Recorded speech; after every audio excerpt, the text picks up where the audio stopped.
Extreme Treatment for Extreme Trauma stands for ET Phone Home. That's extreme trauma means the kind of trauma that's out of this world, like ET. Why phone home? Because history, the origins before the injury, is deadly important. So on that, I've been a witness to vets who've been struggling to fill their emotional needs, among other, and that was a lot to do with what led me down this path to understand extreme treatment. Let me rephrase that. That's extreme. That led me on a path to understand extreme trauma. There's a bit of a backstory to that. So, and on Phone Home, ET Phone Home, the history is important. So, let me go back to the beginning and what led me to understand extreme trauma. And so for me, I've always had homeowners for neighbors, fenced yard, garage, garden, dog, plus or minus those things. When I grew up in Northern Ontario, we didn't have a fenced yard.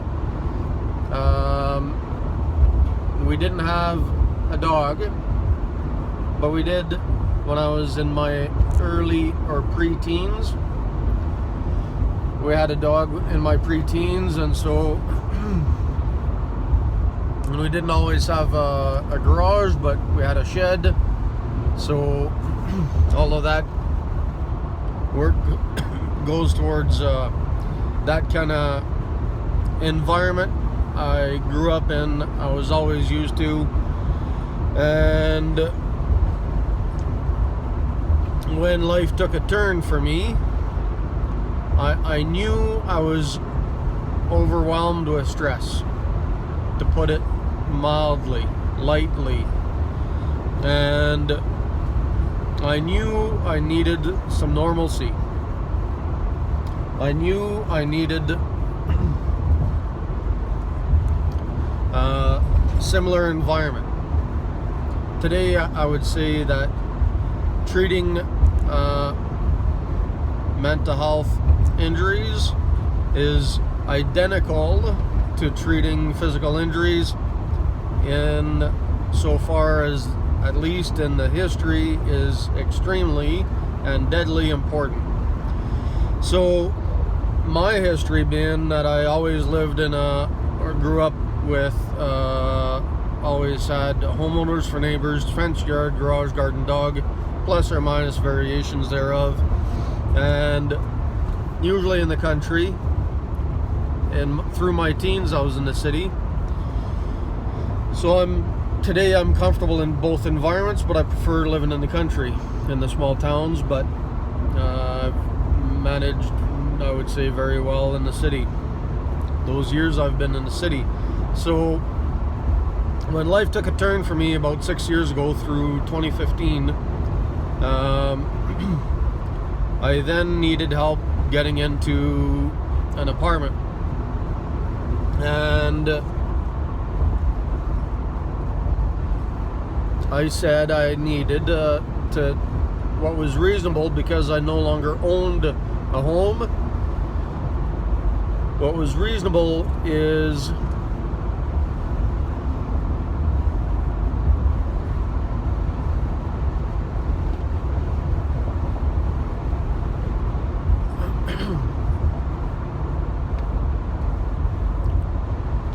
for me to rent a room in a home or a basement suite. And a group or agency thought it best to put me in the slums of Fort McMurray on the second floor of a 3-story apartment building. And a week before I moved in, my stress went through the roof. I started sleeping 20 hours a day. I lost my job because the history, my mental health history was not considered. And this I understood in 2015, and over the last few years I've come to, over the last 2 to 4 years, I've come to understand how maybe it was about 2 years ago, I would say specifically about 2 years ago, I came to understand how the history is also extremely important when someone considers treatment. So with that, I spoke about it yesterday in another video, and the history is important in that for treatment, because if somebody lived and grew up in the city and or in an apartment in a condo, for example, those things matter when considering where to send somebody for trauma treatment. And that might be what's also important is not just where somebody lived, as in the city versus the country or in a small town, but somebody who lives in a city may live in a home, they may holiday abroad, they may have a cottage, they may have spent a lot of time in the country, in the forest, they may hunt on a regular basis, annually. All of those things should be considered for any patient, but deadly important for extreme trauma.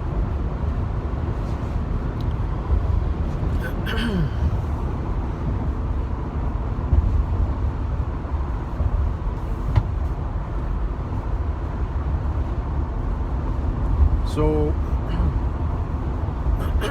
what do we do about extreme trauma?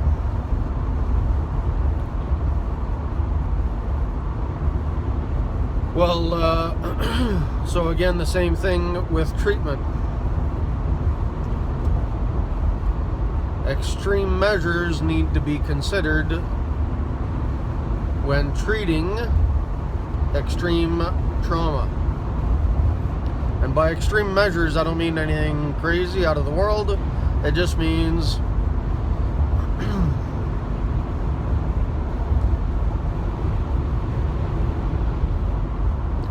considering every aspect, every breath, every thought, every second, not every minute, every second of the day has to be considered. I would say that I'm no longer in a position where I need to consider my stress minute by minute. And I would say that I no longer need to schedule my stress. And you heard me correctly. For about 6 years, I would have to think of certain things I had to do and when I could manage that stress, what day of the week I could manage that stress, what hour of the day would better be suited to manage that stress. So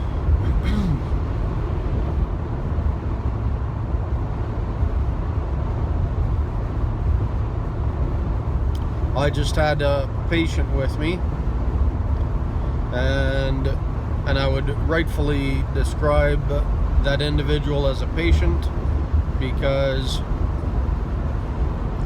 like first aid, if somebody breaks an arm, he's considered a patient. And I would say this new friend has a broken mind, an injured mind, and so he's my patient. And I'm not a professional by any stretch of the imagination. I'm simply, I would say, experienced. And my experience leads me to believe I can help this patient. And he had simply misplaced an object, and he immediately panicked, thinking he forgot it somewhere. What happened is, where I drove him to, he had changed into new clothes, and reasonably so, he likely did misplace that object, especially considering that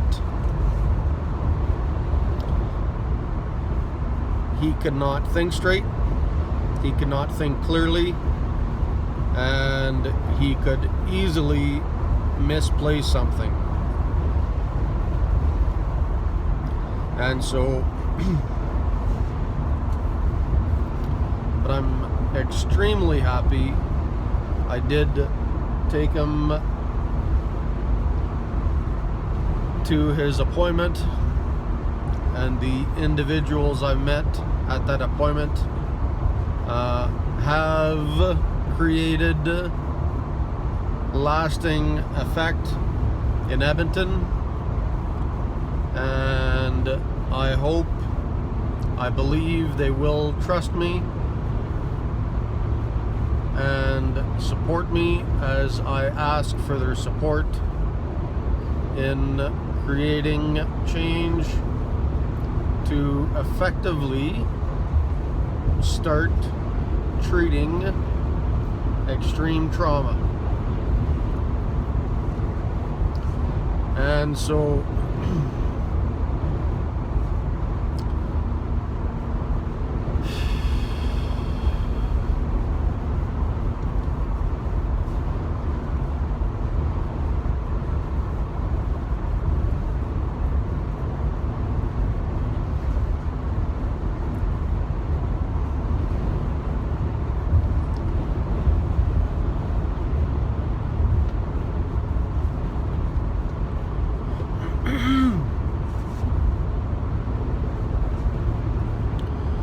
So, to continue on extreme treatment, every aspect, every minute, every second has to be considered an extreme treatment, like intensive care.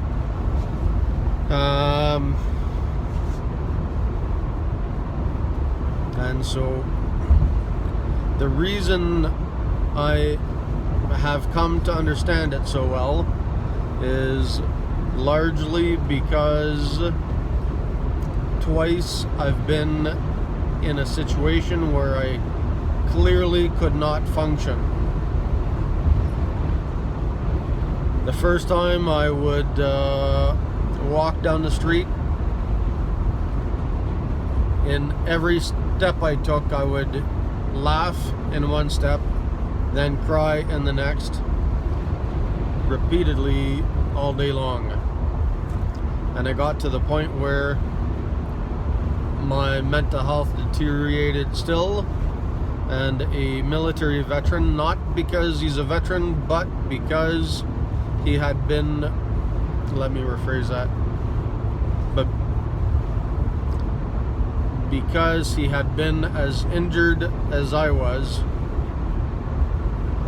when he treated me like a 2-year-old, I knew he was doing absolutely the best thing for me. I immediately knew he had been as injured as I was to understand the level of care I needed.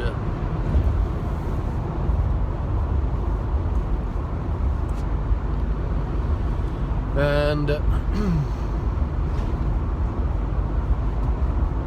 just now, as I'm speaking to the camera, to the viewers, I've now realized, it's now dawned on me,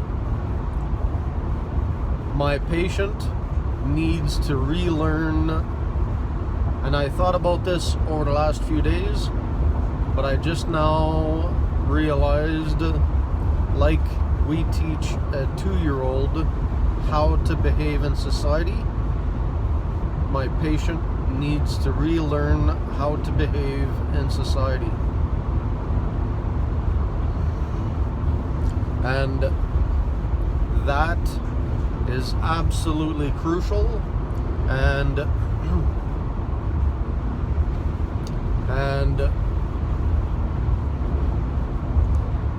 boundaries need to be set, and he needs to relearn those boundaries. And there's other patients I have that are in a similar position.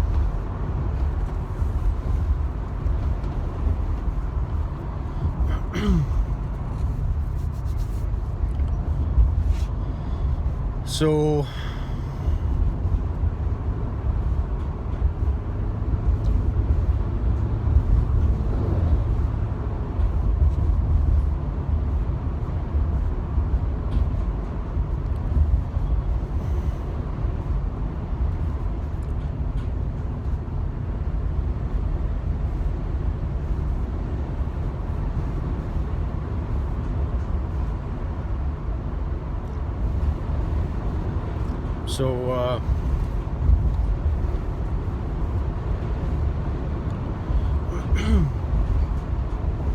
that's a good point. That's an extremely good point.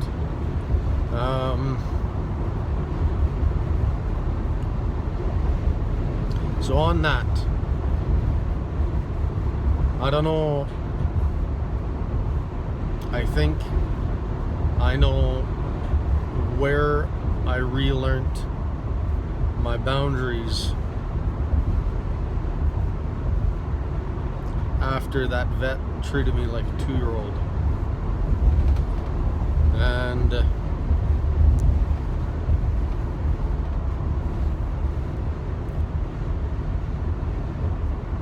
the reason I was healed from that is because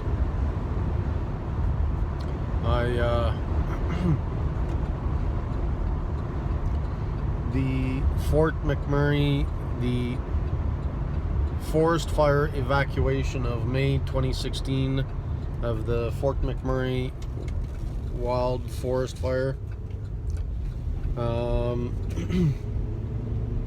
Everybody during the fire evacuation got all the emotional supports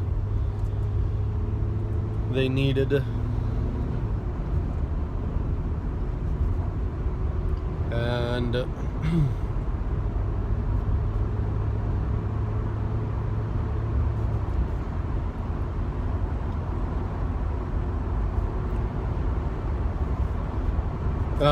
let me rephrase that. That's wrong. I said that wrong. The Fort McMurray forest fire evacuation gave everybody the physical supports they needed. But what was different for me is I was extremely fortunate.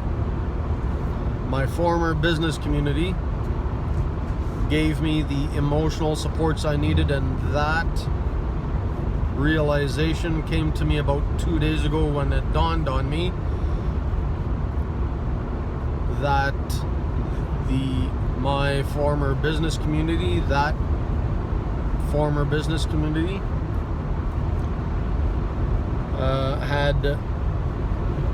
gave me the emotional supports. What I'm still lacking today, why I'm driving to go hiking with a friend, because I love to hike. I need to fill that emotional need, and my former business community did exactly that. It filled my emotional needs, and because I had all the physical needs met, all my emotional needs met. I was able to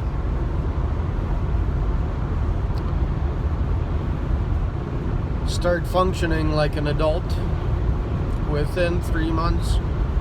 It was less than that, but it took 3 months for the panic attacks to go away.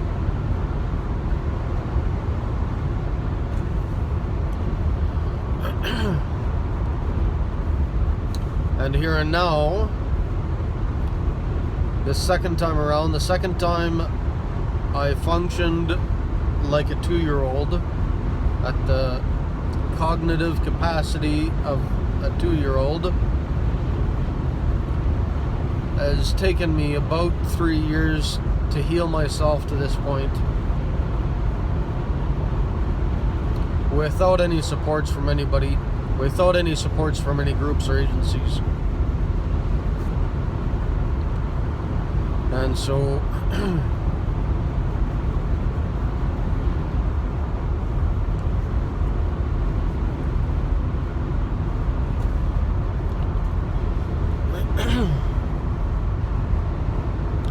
the emotional supports is really what will help my patients get back to a place where, while the physical supports is also extremely important, but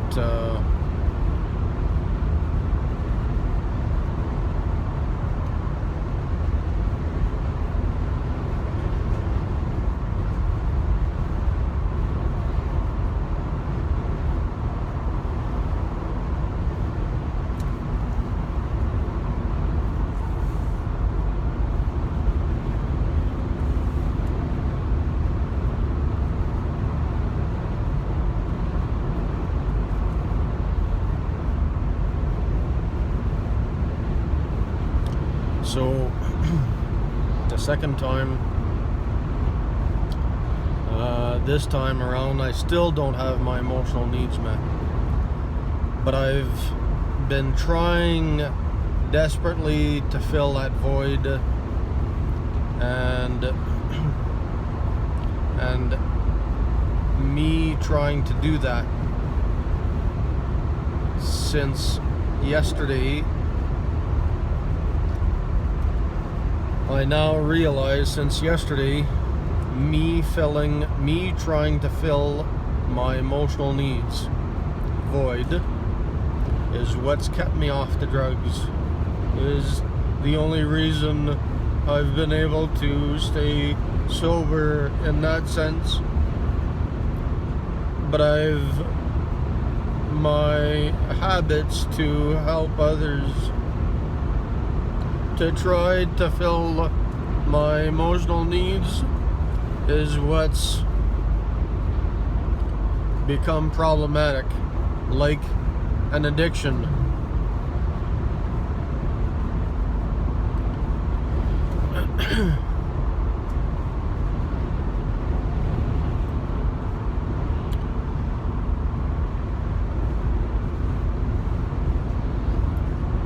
And so filling my emotional needs. So today I'm going hiking. That camera rigging setup didn't last. That's still sticky. Wonder if I can stick it somewhere else.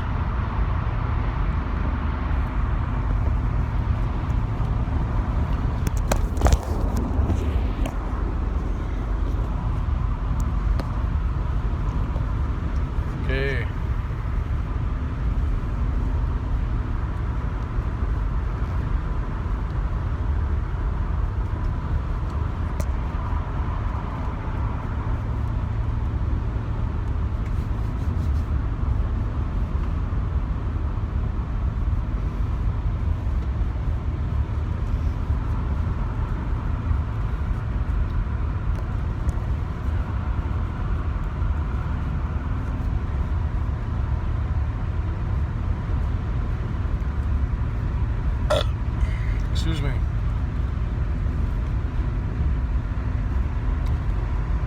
So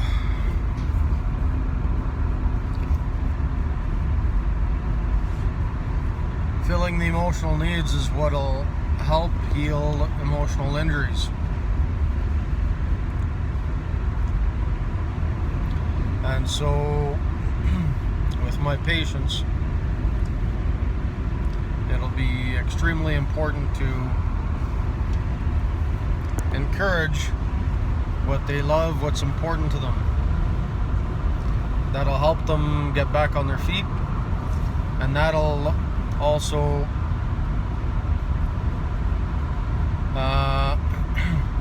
then there's likely going to be a component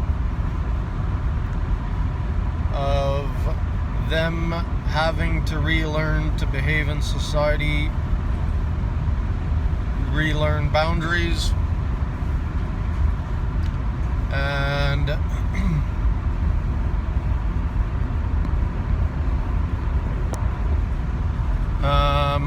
like a 2-year-old would. And should they fail to relearn those boundaries,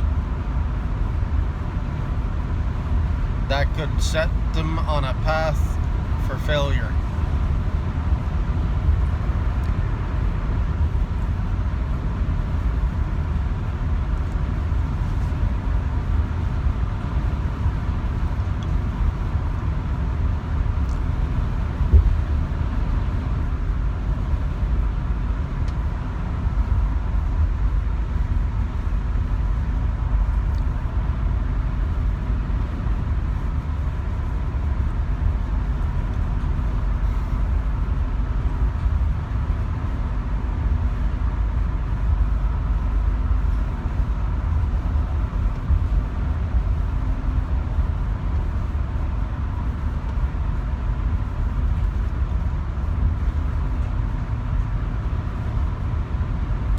So relearning boundaries, I think, is that just dawned on me during filming and here moments ago.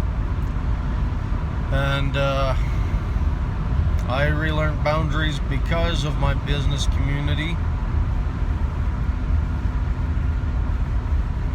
and the people I had around me. They didn't necessarily set me down and that kind of thing. And Peterson, on learning boundaries and 2-year-olds, Dr. Jordan Peterson talks about the importance of rough and tumble play. So on that note, that reassures me what I did about an hour ago before I left Athabasca,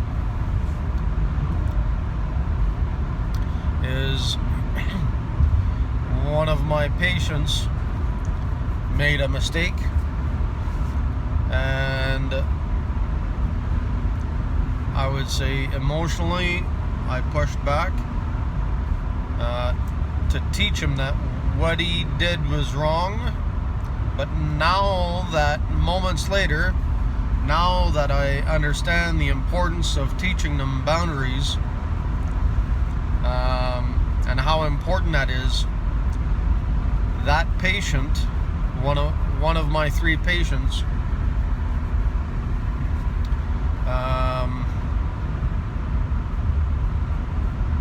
one of my 3 patients made a mistake. He, how do you call it, breached boundaries, went too far, and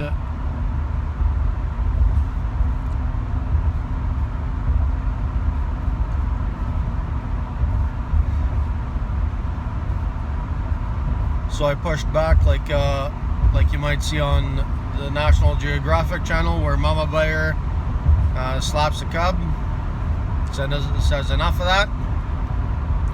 Well,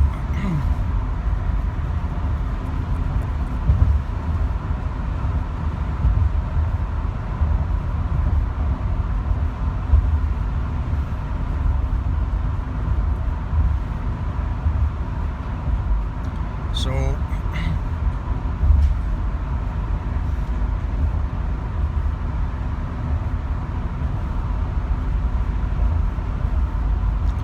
So Peterson's right, rough and tumble play is important, but I would say there's emotional ways to do that without causing torture, without playing mind games. I simply told my patient that he would owe me money, and I told him where he broke the law and what he could face should he be charged, and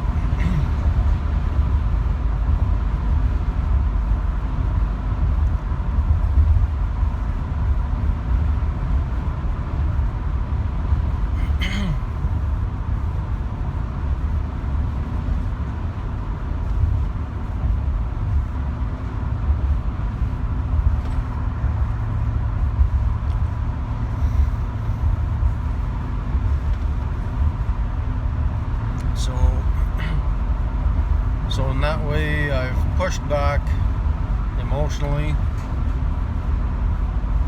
and to set boundaries, and so that reassures me, and so now I'm reassured that I'll better be prepared to teach my other two patients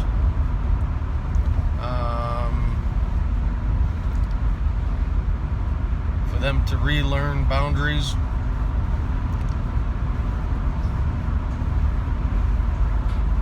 And rough and tumble play for 2-year-olds is usually physical, and that's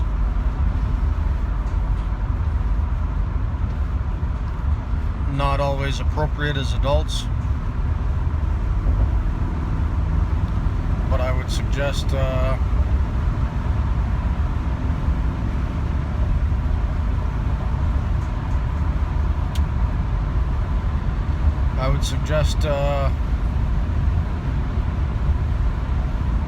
as adults they can relearn boundaries, and it might require writing about,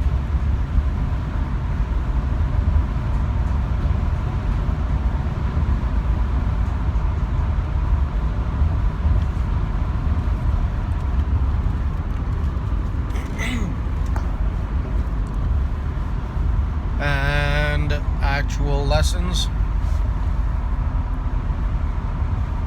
I think would be appropriate for adults to do, to relearn boundaries.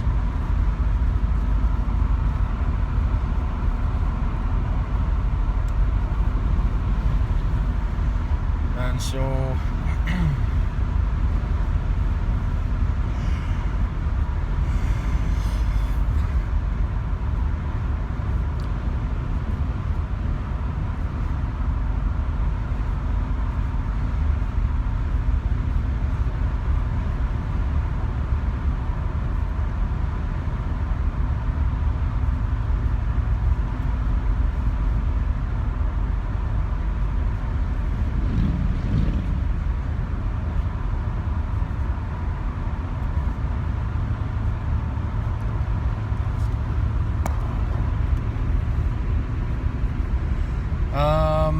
what else can we say?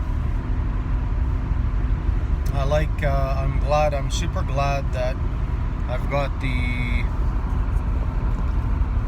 emotional relearning boundaries figured out. I was worried about that because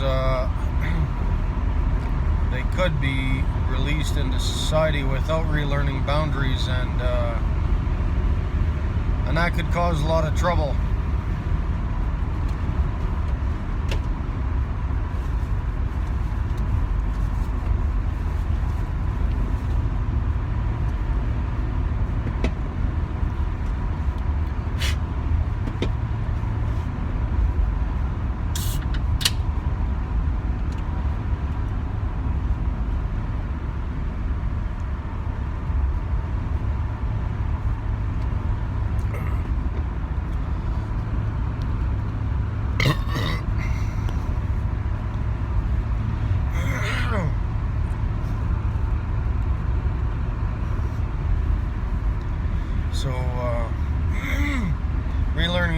injuries is extremely important,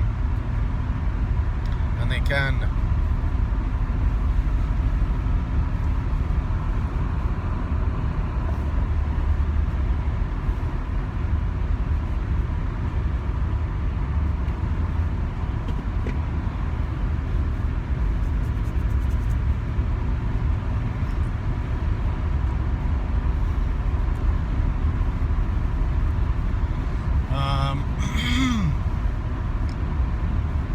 so extreme treatment for extreme trauma.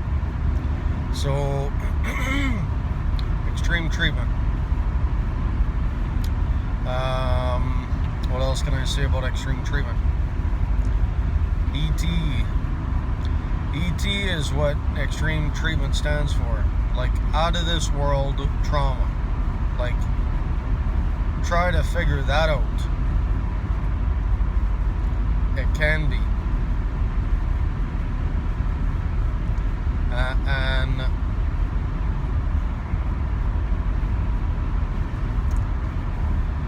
I don't know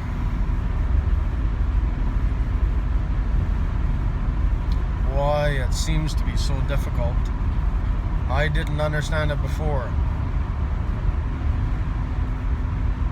I would easily say that I did not understand it before. And on that note, it was fall 2015. I witnessed somebody walking in circles, talking to themselves very literally, and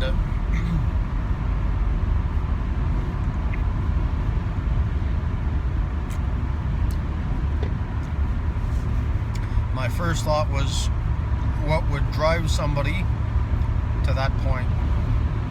I've now experienced it twice. Twice I've come out of it.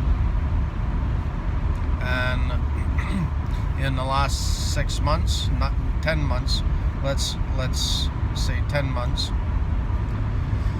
what's allowed me to come out of it?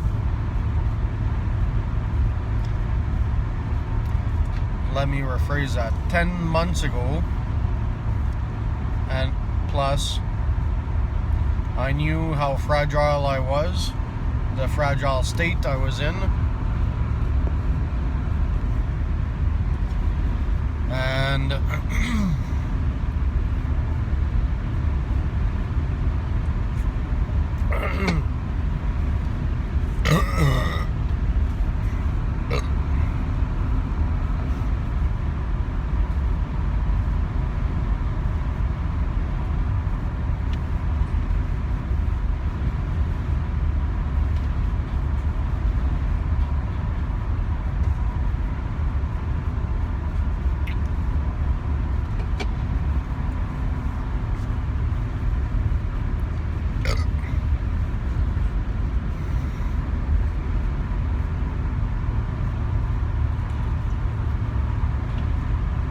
it actually, in the last 10 months, I would say I was driven crazy. Like, I was already in a fragile state, but the fact that everybody refused to help me, absolutely refused to help me. Many people thought they helped, reasonably so.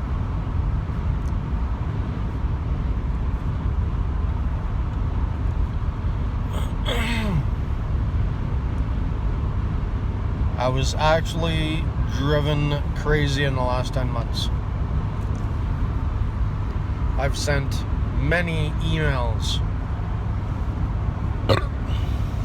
to my therapist, my counselor, and others, titling the email with, in typical military fashion, is emergency, emergency, emergency. And maybe more appropriately in the military, it would be no duff.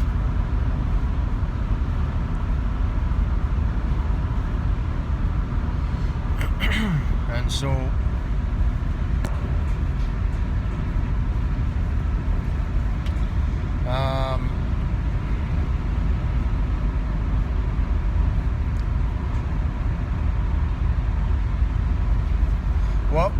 what actually drove me crazy in the last 10 months is the fact that it's taken me about 3 years to heal myself to this point. And 3 years because summer 2018, I could no longer read books and things got worse.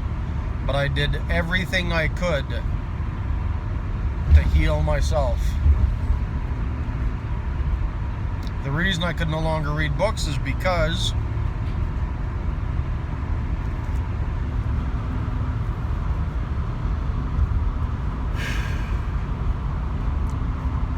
I could no longer track the storyline. And they weren't novels. What I usually read is books on business, self-development, things of that nature. And by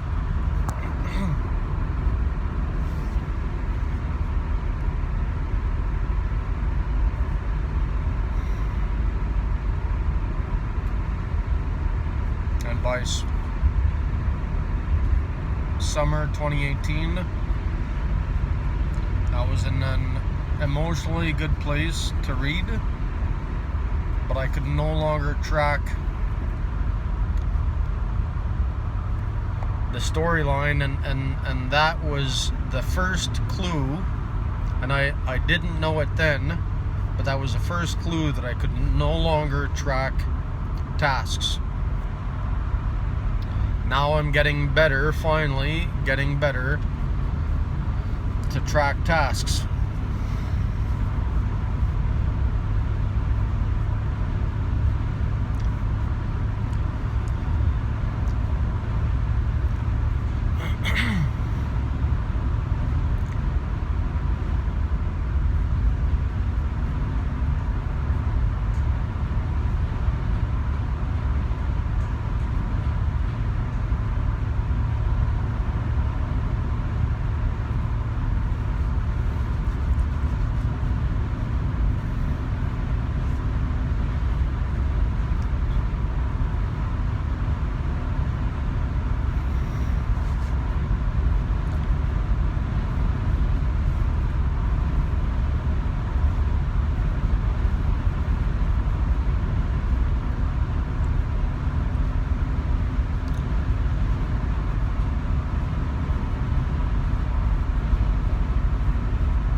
So it's taken me 3 years to heal myself. And it may seem like I'm dazed and confused, and I am. I apologize, I'm not on task with explaining and detailing the series of events that's led me to this point, but I'm trying the best I could, and I expect, I trust that in weeks, days and weeks and months to come, cognitively, I'll start functioning better. In recent weeks and months, I have been getting to a point where I could think better, but I still struggle to think clearly. But cognitively, I'm still, I would say, impaired myself. but I'm still, I would say, the best person or best hope for my 3 patients. One of them cognitively functions better than I do, but he still cannot think clearly.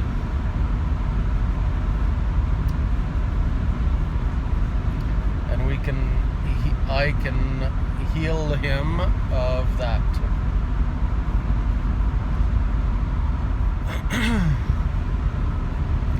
Why am I doing this for others before myself? Because everybody still ignores everything I say.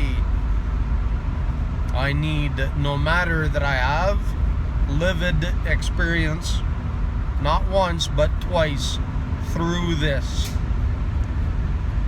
and out of this.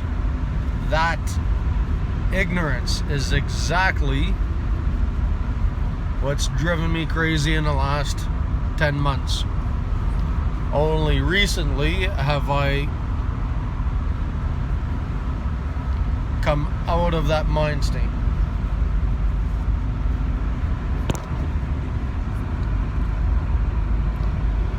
So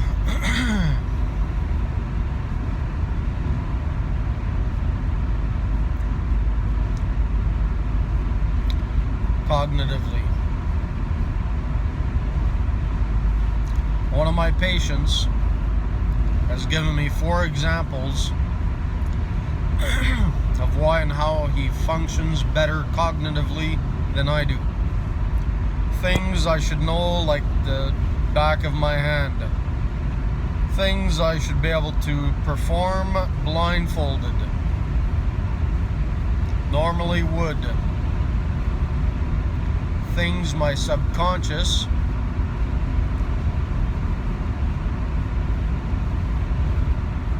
normally would.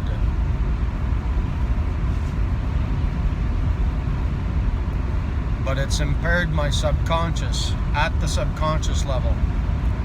Subconsciously, I can't even perform these menial tasks. And that is, one was a curtain rod for a shower. I used to own homes, rent homes, buy and sell with my former common law wife. And I've done many of those rentals, and so a shower curtain rod, I should know how they work, but I couldn't. My patient told me that by unscrewing it, it lengthens or extends the curtain rod to fit different size of showers. Something I used to be able to do blindfolded. Another example is removing some lug nuts from a trailer tire. 3 of them are stuck, and of my experience with driving trucks, big rigs, off-road, I should know that, and other experiences, I should know that simply sometimes is as simple as heating the nuts to expand the metal so that it gains distance, loses clamping force, makes it easier to unscrew many nuts and bolts. But I could not fathom such a simple task.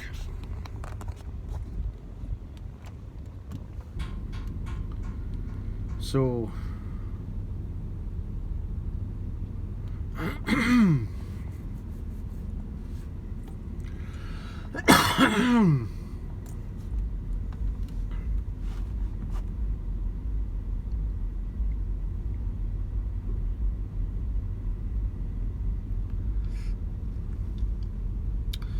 those are two examples. So example number 3. I don't know that I can think of the 4 examples at this point in time.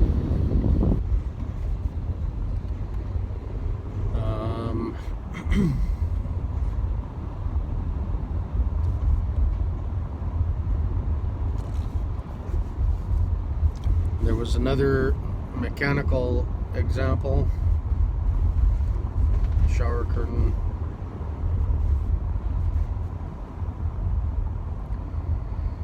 In a similar fashion, not of my patient, but similar topic of mechanical, my mechanical abilities or failure thereof.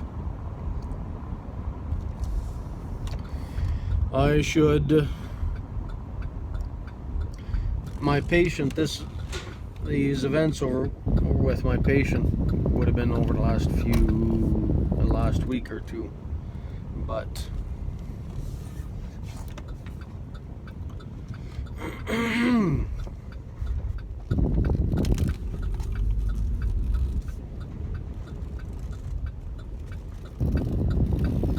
there's an incident from December 2019. Emotionally, I could not pull the dipstick to check the motor oil. Cognitively, it was beyond my realm of understanding.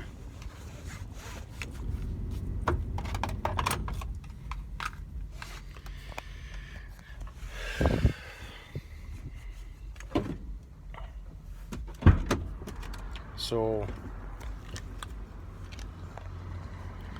that's one example, and only in the last few weeks I've come to cognitively function at a better level